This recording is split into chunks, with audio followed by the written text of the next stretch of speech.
Hey everyone, it's Brett of Booster Therapy. Welcome back to the channel and to a new month, October 2020. We have a new giveaway. This month, Booster Therapy is hooking you up with some wonderful swag. You get a beautiful knit beanie, a playmat with a beautiful stitch border, and a beautiful little bag of dice. That's right, Booster Therapy dice. And all you have to do is like, comment, subscribe to the channel, and at the end of the month, we're going to pick one lucky winner who has done all of those things. And again, every video is a chance to enter to win those wonderful prizes. So hopefully, we see you in the comments. We love to interact with everyone who's a part of the channel, and enjoy the video. Welcome back to Booster Therapy and another episode of Commanding Presence. And it's October, it's the Halloween season, and it's almost my, or at least soon, going to be my favorite horror day. That's right, Halloween's coming up, and I'm going to go over a handful of spooktacular Commander deck techs. And today's is going to be after our friend Chainer, Nightmare Adept, and I am showing off one of my beautiful altar. So this altar was done by MSJ Altars. I'm going to include a link to her Instagram in the comments below. Feel free to check it out. She does the best work in the business. I mean, look at how great Chainer looks. It's a pure Jason Voorhees, one of my favorites. I love Halloween, love horror movies. So again, this whole month, Commanding Presence, we're going to focus on some of my horror themed decks. And this one just by the straight up flavor of nightmarish reanimation. So Chainer, Nightmare Adept, two colorless, a black and a red for a 3/2, where you can discard a card to then cast a creature card from your graveyard to the battlefield once per turn, and any cards that enter from not your hand to the battlefield, any creature cards, they will have haste is how this guy works out. So we're going to be looking at a super fun Reanimator deck, and like any of our Commander decks, we're going to start off with the mana ramp. Ramp is super important, and that is why we always have 10 solid pieces of ramp. The first one here, we have Chrome Mox. We have to look for some of those effective, efficient ramp spells, especially when you don't have green in your Commander's identity. Soul Ring, because every Commander deck has a Soul Ring. Rakdos Signet, one of the better 2-mana ramps for Rakdos. Talisman of Indulgence, similar to the Rakdos Signet, except it can tap for any of these colors for a little bit of pain. Arcane Signet, because every deck has a Soul Ring and every deck has an Arcane Signet. Ever-Flowing Chalice, I do love this one. It's just a simple 2-mana ramp, taps for 2, doesn't have to come into play tapped. Mind Stone, an upside of being able to sack it and draw a card. The Skyclave Relic, one of the new ones. I just love that if I do happen to have 6 mana, you get 3 of these, because it makes 2 copies and they're all indestructible. So I was kind of looking at it as, you know, in a pinch, it's 3 for an indestructible, taps for any color. And if we can kick it, well, we get a worse costed Gilded Lotus that's indestructible with a little bit more flexibility. So it just, I love the added use. Maniscape Refractor, I love that this can do anything that any land can do, and we even have some lands that synergize with the deck where we draw and discard. Just nice to have. And of course, Solemn Simulacrum, just a great ramp spell, another one that is great to reanimate and then sacrifice and reanimate again with Chainer as well, just getting that extra value between the ramp and the card draw. Next is just a real quick card, Lightning Greaves. Can't emphasize enough how important cards like this are for decks that really rely on the Commander being on board. Chainer needs to be on board. It's a big part of what makes this deck work. It can work without him, but boy, is it far smoother, especially with that haste mechanic when we have him. Lightning Greaves, really effective, efficient way to do that. Next, we're going to talk about some of our straight-up value creatures that just synergize with a lot of what we're doing here. Between the discarding and needing to get things back, just a lot of what plays into that. The first one we have is Bloodghast. You'll notice this playmat people ask about a lot. This is the Secret Lair Bloodghast. This is the playmat for that, so you're seeing the art and the card up close. Love that we can sacrifice this to a lot of different outlets, put a land on the play, landfall gets it right back to us. Shriekmaw, This one's a fun one to be able to cast from our graveyard over and over and over again. So for 2 mana, we can evoke it by casting it that way, and Chainer will let us do that, so just that added value of destroying creatures. Demon's Disciple, another new one, and again, it's just that it's a removal value engine that pairs well with Chainer.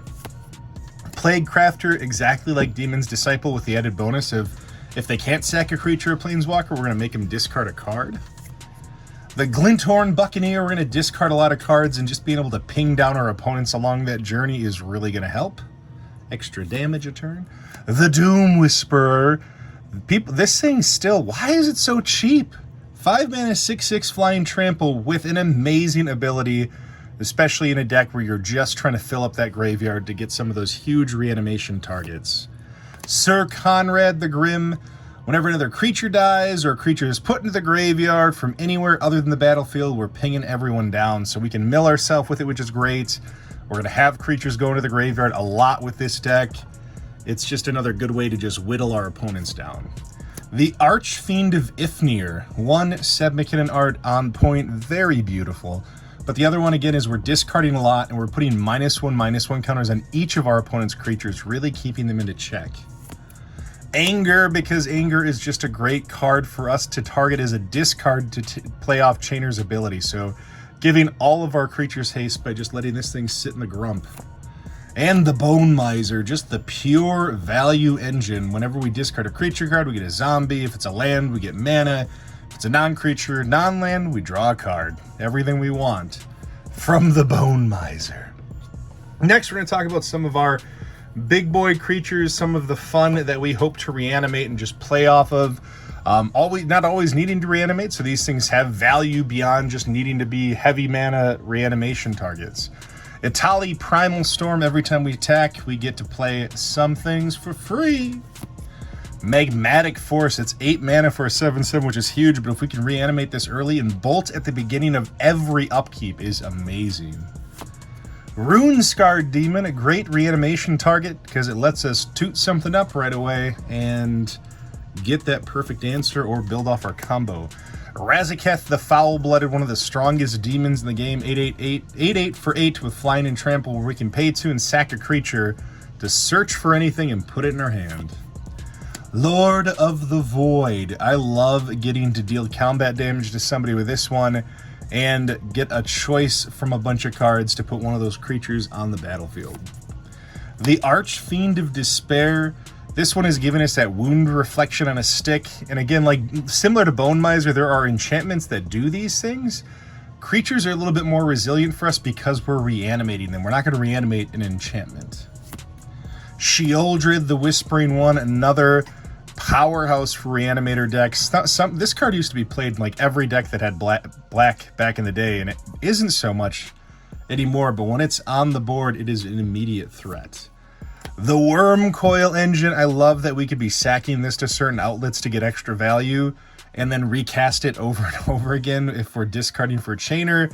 So getting the tokens, it's just kind of another one of those great value engines for the deck. Worm Coil value engine. And Terror of the Peaks, because we're going to have lots of things, you know, hitting the battlefield and just doing damage. Next up, we're going to talk about some of the ways we discard with this deck. So Chainer, discard outlet on its own. We saw a couple other creatures that do that. We also have some just pure draw discards. So we got Magus of the Wheel. Best thing about this is it's a reanimatable wheel. Like, it's Wheel of Fortune that we get to reanimate, which is great. Anye Falconwrath came alongside of Chainer Nightmare Adept. Again, I'm not a big fan of her as a commander. You know, you could try to play off the madness, but I do love the discard draw card. So it just gives us that extra oomph in our ability. Azra Oddsmaker, getting to discard every turn and then draw off of it when we deal damage. This card is sneaky powerful and very underplayed. The Scourge Familiar, getting to discard to add mana, is an even more powerful ability, so we can get a little bit of extra value off of all of the discard. The Grimoire of the Dead. So discarding, you get a study counter with this one, but more importantly is when we can get 3 study counters, we can sacrifice this and get all creatures from all graveyards and place them on our battlefield. Proper Wheel of Fortune, so doubling down on the wheel effects is just a great way for us to draw cards too. Faithless Looting. Love that we can flash this back, so if it gets discarded or if we have to discard it to activate Chainer, we still get that value of being able to flash it back from the graveyard. And Heb the Dreadhorde Champion. We can discard a bunch of cards, any number that we want, and then we get to add red mana when we do that. And it's, 5-4 for 4. It's just efficient. Next, we're going to talk about some of our Reanimator spells outside of having to rely just on Chainer, which is a great way to do it. But without that, we have other answers too. Doomed Necromancer. It's another way to reanimate that we can bring back as well with Chainer in a pinch. So it's just one of those repeatable spells because it's a spell on a stick.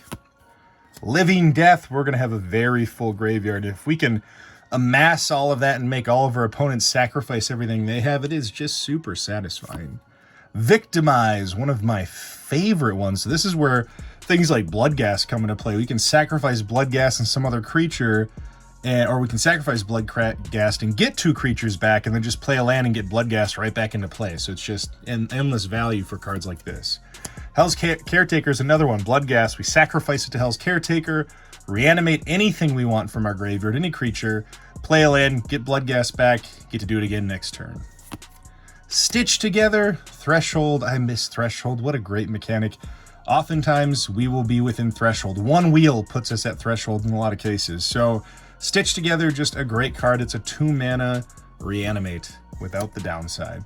Liliana, Death's Majesty. It helps mill us. It makes zombies for us, and it reanimates creatures for us. It's everything we want in a Planeswalker.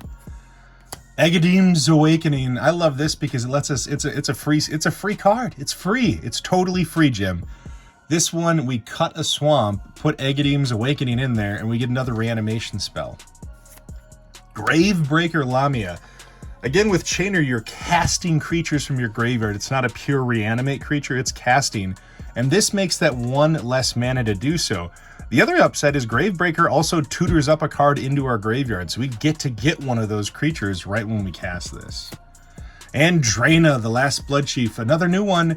I love that community aspect of Commander. It's part of the fun, and this just brings that to kind of a unique level. They're choosing some of our non-legendary creatures to reanimate. In any case, they're all pretty dang powerful. Next up, we're going to talk about some of our removal spells, because what would a deck be without a little bit of removal? First we have is Palaka Predation. This is just a great way to get somebody to discard something we don't want to deal with, or it's a land. Again, it's a free spell. You cut a swamp, you put this in, it's worth your time. These spells from Zendikar Rising are fantastic. Deadly Rollick. I can't turn down a free exile target creature spell. That just feels impossibly powerful, especially since it's exile. So Indestructible, get out of here. Vandal Blast Overload to destroy all of those pesky artifacts. Feed the Swarm, getting to destroy enchantments when you're playing 2 colors that don't normally get to destroy enchantments is great. And if there are no enchantments, which is never the case in Commander, we still can kill a creature.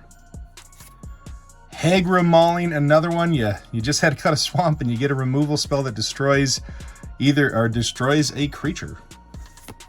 Toxic Deluge, it is my favorite board wipe. Pay X life, everything gets -X for 3 mana. Very, very strong, gets around indestructible. One of the best board wipes in black. And if that's not enough, Damnation, one of the purest board wipes in black. It's the Wrath of God, but fitting our color scheme. And of course, No Mercy, a card that is I don't even know what the price is right now, probably too expensive, but this card is fantastic. You really make people think about, should I even try? Do I even attempt to attack this person? It doesn't feel like a wise decision. Next, we're going to talk about our card advantage. We've got a few tutors and some other draw spells. So we got the Grim Tutor, all foiled out and beautiful looking from the new Core 2021 Showcase art. Buried Alive, one of the strongest cards in any Reanimator deck. We get 3 creatures, so this is where you pick Anger and 2 other creatures that are very important. Put them together. This is going to be powerful. Gamble, because we get to get any card, and oftentimes that could be a creature, and we don't care if it's discarded because that's cool with us. It gets us where we need to be. Demonic Tutor, just a pure tutor with that Ultimate Masters artwork. Vampiric Tutor with a little bit of that scuff damage up top. Hey, This card still gets love, can still be played even with a little bit of damage, and it was like half the price. Vampiric Tutor, one of the best tutors in the game. And Entomb at instant speed, any creature right into the grump. Another one of Seb McKinnon's masterpiece artworks.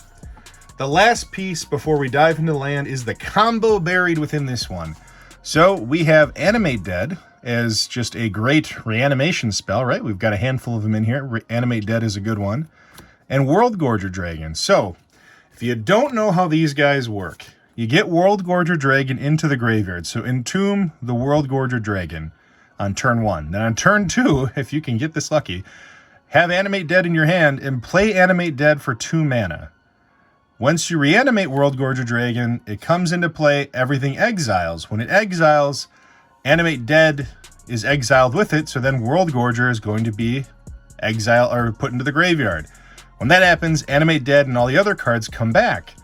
Tap your mana to put it into your mana pool. Animate Dead the World Gorger Dragon. And this cycle repeats and repeats and repeats.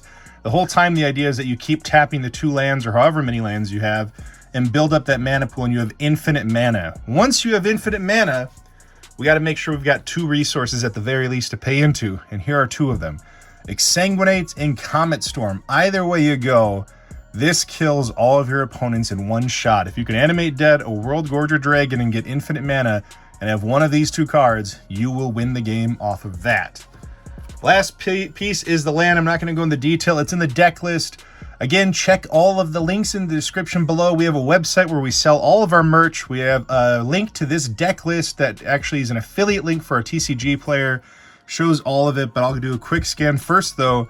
MSJ Altars, again, Maria, your artwork is fantastic. So we got a little welcome to Camp Crystal Lake, the whole Jason Voorhees love on this one. And as time goes on, I'll likely continue to work with her to build onto that. But just a very standard Rakdos land package. You can do whatever you want. You can be budget friendly, or you can have Badlands and Ancient Tombs like you just saw. It's whatever makes sense for you, whatever makes sense for your budget. But that is it. That is Chainer. Nightmare Adept is part of our Spooktacular Halloween specials for Commanding Presence. Hopefully you all enjoyed this one. This is a ton of fun to play, one of my all-time favorites. And until next time, this is Booster Therapy. You have a wonderful rest of your Halloween season.